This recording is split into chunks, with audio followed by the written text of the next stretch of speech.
সবাইকে খুব ভালো লেগেছে, ভীষণ সুন্দর লেগেছে। পুরো বাঙালিয়ানায় ফিরে এসেছি আমরা, মনে হচ্ছে মানে কিছু কিছু জিনিস ভুলে যাওয়া জিনিসটাকে যে বাচ্চাদের নিয়ে আসতে পেরেছি, সেই রবীন্দ্রনাথ, সেই বিভূতিভূষণ বন্দ্যোপাধ্যায়, এদের সেই তারাশঙ্কর, এই মধ্যে যে নিয়ে আসতে পেরেছি বাচ্চাদের, এবং আপনারা যে এইরকম ফিল্ম এক একটা বানানো হচ্ছে, ওরা যে ভুলে যাচ্ছে না ওনাদের, এর জন্য আমরা ধন্যবাদ জানাই। খুব ভালো লাগবে, ভালো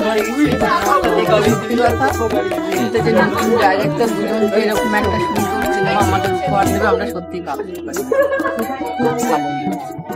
বল্লভপুরের রূপকথা দেখার পরে সত্যমের কাছ থেকে আরো ভালো জিনিস এক্সপেক্ট করলাম, সেটা আজকে পূর্ণ হলো।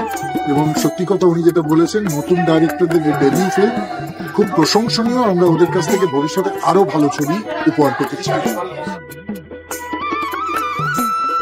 গানে শুনে এসেছি সানডে সাসপেন্সে তান্ত্রিক, আজকে যে এসে দেখতে পেলাম এটাই ব্যাস, এর থেকে আর প্রাপ্তির কিছু নেই। আর যেন এবার না শুনে এবার দেখতে আসতে পারি, এটাই আশা রইল। ভালো ডিফারেন্ট টাইপের, অনেকটাই ডিফারেন্ট। এখন তো এরকম টাইপের বই আসে না, তো অনেকটা ডিফারেন্ট লেগেছে, ভালো।